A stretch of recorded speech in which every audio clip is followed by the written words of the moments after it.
Damn, okay, these are some pretty hefty accusations, allegations, and stories. Jay Nandez proving to be quite the grinder in more than one sense. I've had the pleasure of getting to know him in person. He's a hard worker. Goddamn, he's a hard worker. So there's two stories I'm going to be breaking here on YouTube, and I take zero of the credit. I've done none of this work. This is not my forte.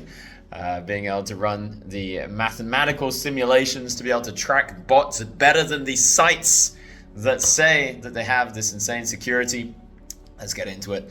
All right, so Jay Nandez says, update on ACR Poker, bots PLO cash, 51 suspected bots identified at 1-2 PLO in 2023. Now, I don't know how many people are in these pools, but I can't imagine it's more than like a few hundred.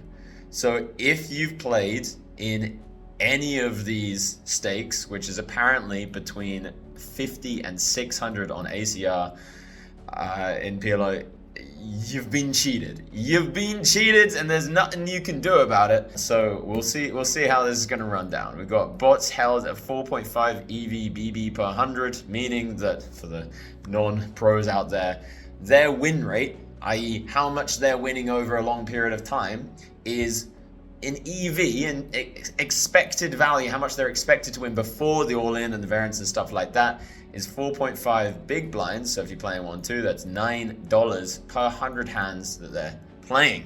A little bit of a breakdown, sorry if you already knew that. So we at PLO Mastermind, shout out to that. This is Jay Nandez's course. We give him a shout out because he is fantastic at what he does. Track bots via 16 key statistics in which they overlap within very close range. Click on the details. I ain't seen it yet, but all I can say is that this is probably gonna be very legit. I'm not qualified to be able to look at PLO statistics and say what's sus, but what I can say is that if you have this many bots or this many accounts playing extremely suspiciously in terms of very, very close stats, like are being shown here, winning at very similar win rates, and I assume there's a lot more data that he's looked at as well. It ain't looking so pretty. So question for ACR and the CEO Phil Nagy, who's a big name within the poker world. Will these bots get confirmed and removed? I can only imagine the answer of this is going to be yes. This to me is the interesting question. Will your players get compensated for the $116,000 which has been taken away from them? 116K, by the way, playing these stakes is a ton. And are country attributions returning to the platform? What the fuck does that even mean? Country attributions. All right, your guess is somebody tell me in the comments what the fuck that means. All right, so this is the big question to me, although I don't understand the third one. Will players get compensated for 116K?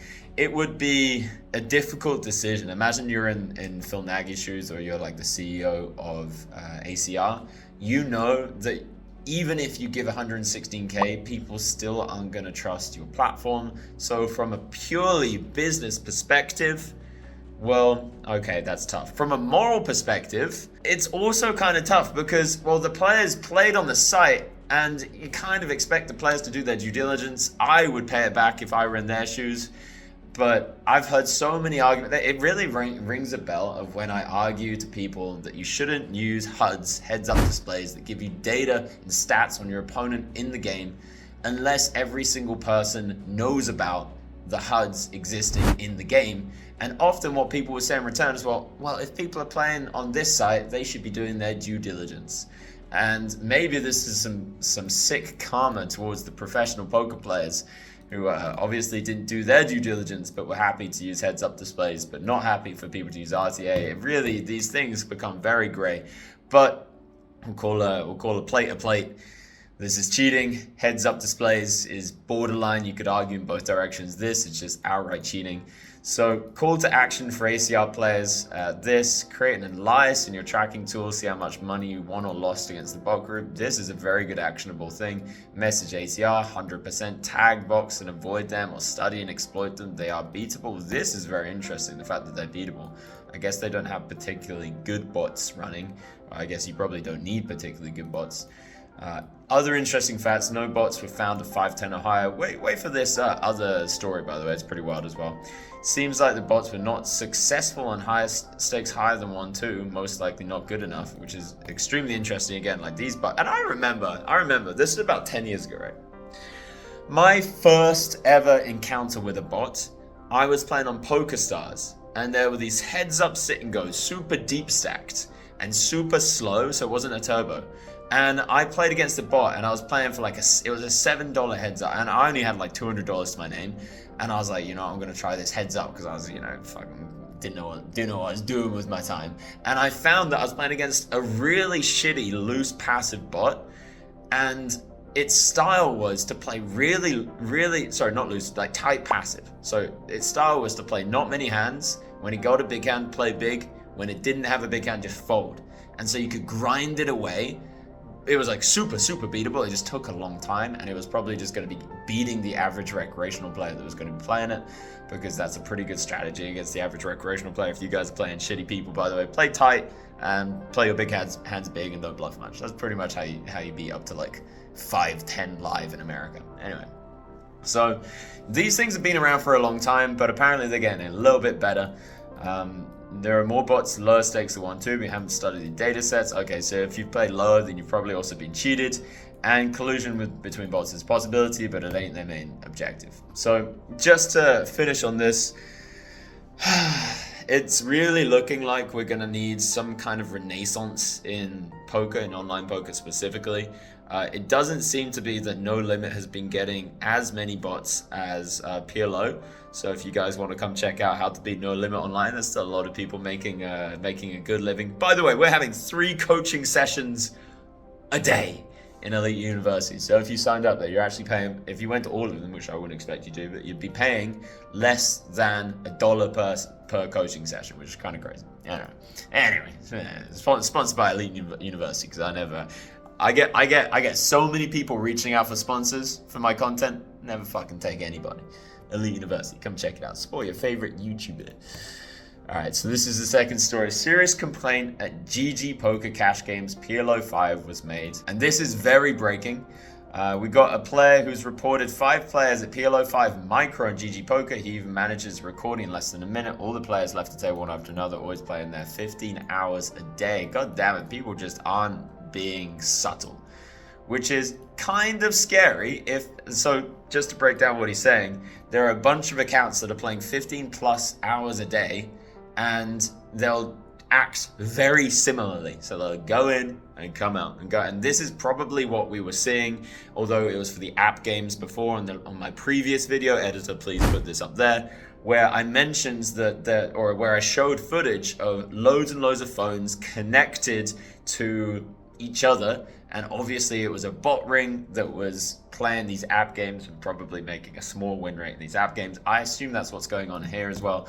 Like, if you live somewhere really, if you live in Philippines, for instance, where if you can make $50 a day, you're crushing in the Philippines. You're annihilating. You're rich in the Philippines. You're making $50 a day.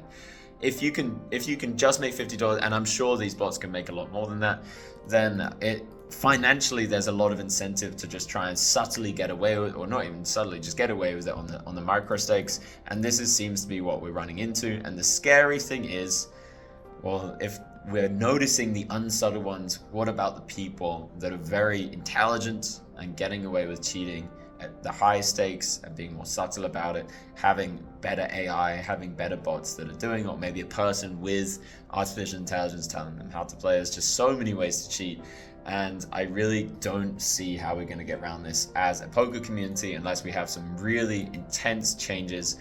I'm actually planning on creating, this is breaking news, I'm planning on creating a private cash game that can hopefully then expand over time, where people will have webcams and microphones on them at all times, so we can see their screen, we can see around them. And as annoying as it would be to have somebody, have people be able to see you playing as you're playing on one of these sites, and if you're sitting there picking your nose out of habit or watching Pornhub on the other tab, it's going to get pretty awkward. But I can't see any other way of getting around this. So That's my plan. We got some big names involved as well. So there's some more data, some more interesting things. You can go. I'll link both of these tweets in the YouTube video in the description down below. So if you want to do a deeper dive on what's going on, please be my guest. I just feel like it's really important that as players we don't get scared. Like for instance, this is GG Poker. They were very kind enough to invite me on Game of Gold Season 1. Now there is a negligible chance that I don't get invited on Season 2 because I'm calling out GG Poker for having bots, and that's really bad PR for them. But I think it's so important that as players we don't think about that kind of stuff. We don't think about a potential paycheck or exposure on a TV show, because if we're aligning ourselves to be puppets of these corporate machines, as a community we're never going to get better. So I hope you can appreciate that, this doesn't come free. There's always a price of speaking about these kind of things. So that's it on my end. Just a couple of announcements. I have been working with 2 people. I can now say, breaking news again, the Casino King and Corey Eyring, 2 people that I've been working with, coaching them privately, and there's going to be some collaborations with Corey specifically. It's going to be a really long-term thing, turning him into a crusher. He's a little bit, in his own words, of a dust ball at the moment, but we're turning him into a crusher, and he's going to be working with Elite University as well. I really love his content. If you haven't seen it yet, Corey Eyring might have the best YouTube poker content out there at the moment by a long mile. So come check out Elite University. All of the coaching sessions with Corey are going to be up there. We've already posted one, we've already recorded the second, and it's going to be exclusive to people who are Elite members at Elite University, as well as the hundreds of hours of content, as well as the 3 sessions a day. God damn it, I've created a community. I'm really trying to give back to you guys as much as I can. And also, we got a WhatsApp group. We've got a Discord and a WhatsApp group, both completely free to join. I'm in both of them really regularly. If you want to post hands, if you want to talk bad beats, if you want to help manifest yourself to be the best person you can be, and use poker as kind of a teacher and kind of to help you reify and crystallize you into the best version of yourself, I'd say this is a good group for you to be joining. All right, that's it from me. All the love. Peace.